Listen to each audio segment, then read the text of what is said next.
Okay, so in this video we're going to talk about the temporal pricing theory found in video number 8 under the video series or course series from UC Davis, Futures and Options.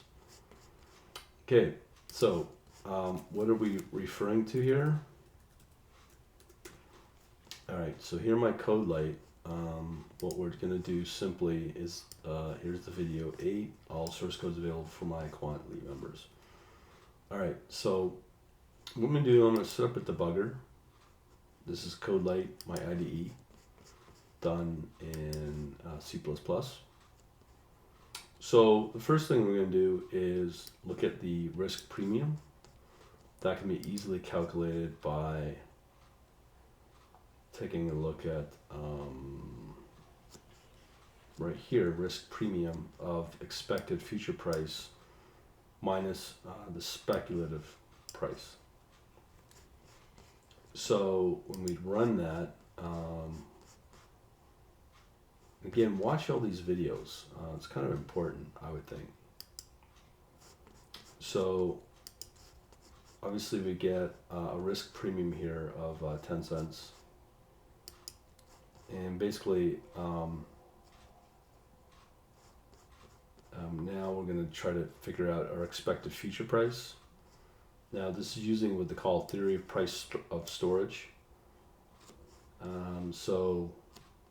There's an expected future price, which is a downward bias expectation. So basically what we're taking is the spot price with the expected future price of spot minus the risk premium. So if we run that,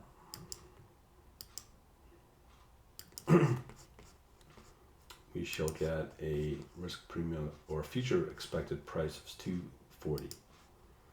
Alright, so there's another theory of what we call theory of normal backwardation, which is an intemporal pricing of supply and demand for storage. And what we're going to do is we're going to, let me just show you the function itself. So we're going to call this expected future price,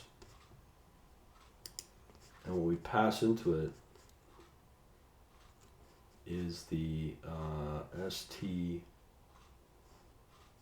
which is the spot price, the current spot price, the current our warehouse costs and anything associated with it. So the warehouse cost could be between the current time and the time of maturity. Same with the convenience yield, which we'll talk about in a little bit, which is really a negative return, and it's the return of holding physical inventory. And then we have our warehousing cost, which includes anything associated with total holding the inventory, physical inventory that is. And this is the formula we use. I just want to note for people, in the video this is the actual formula where he's using ST times 1.0 plus the RT plus the WT plus the CT. But to get it working in C++, I do it this way. And when I go back to my main class and debug it, step through it, we get our new expected price here. So if I debug it here, which would be 2.65. Okay, so now we set a new spot price, 2.9.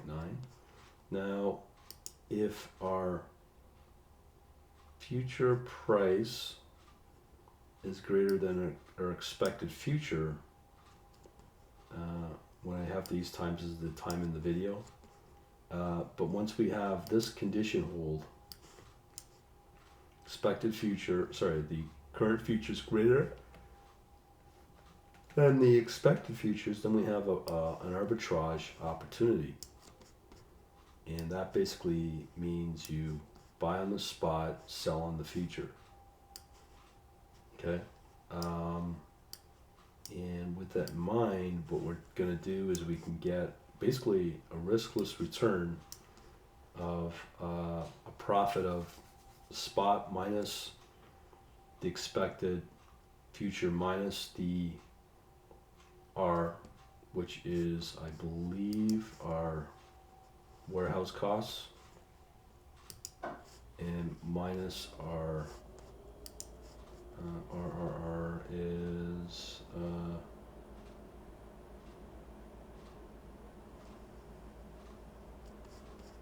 I think I got this confused. R is the opportunity cost minus the warehouse cost.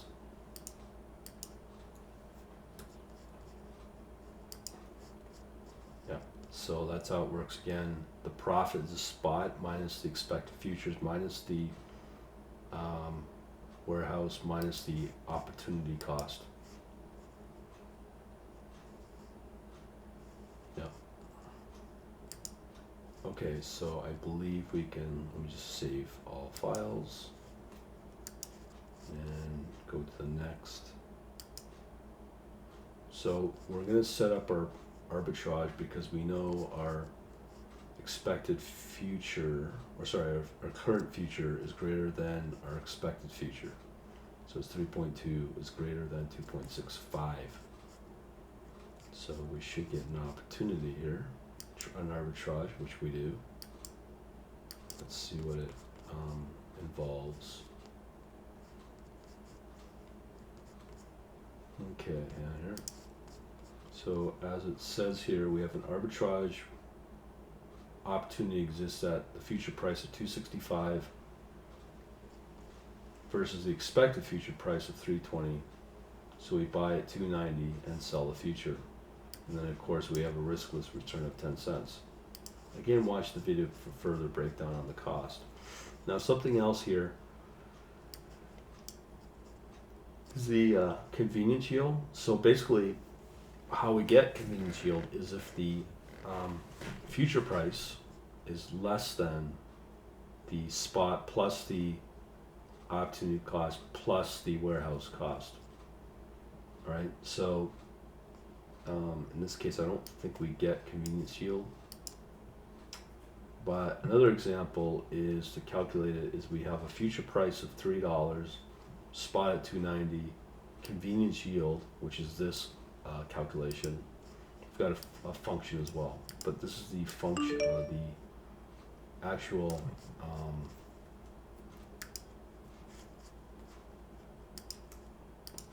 we actually have a convenience yield, which is spot plus the opportunity cost plus the warehouse cost minus the future price. So what is our opportunity cost? Let's find out.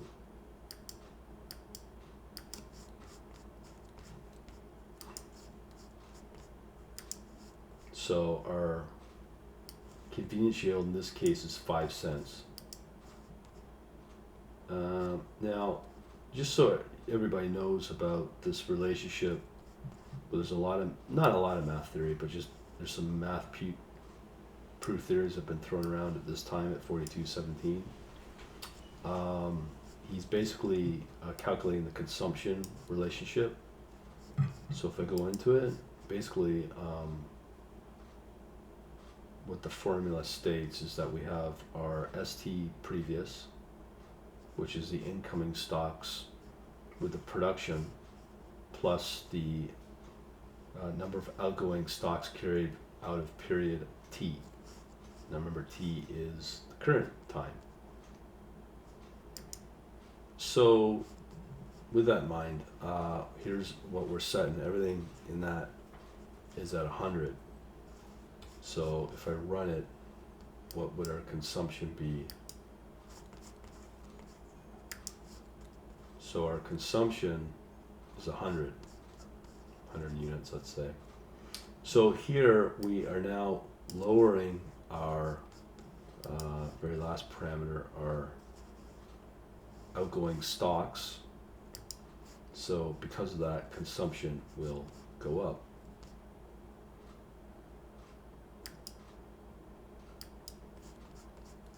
So, as it says here, consumption goes up if you remove less from the current stock. So it goes up to 150 from 100. Just to show you that relationship, and again, it's explained here mathematically and a graph as well. So in this case, we have this price spread of our current price versus the next price, and you can get a future next price. So again, if the consumption goes up as well, the DI, as in the previous video, demand inventory, will go up as well. But overall, this is an inverted relationship. And here, let me just get to execution point. Okay, well, doesn't matter. Anyways, we have here D prime, which is the next demand inventory for the next period. Again, explained at 4707.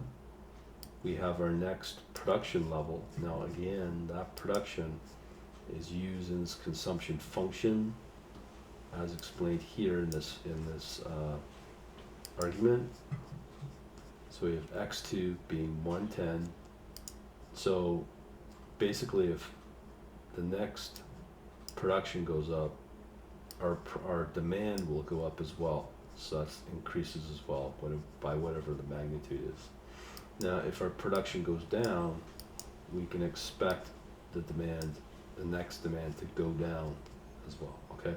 Now, also if our outgoing stocks, our next outgoing stocks goes up, we can expect the demand also to go up. Okay, so that's pretty well it. Hopefully that can be useful for some.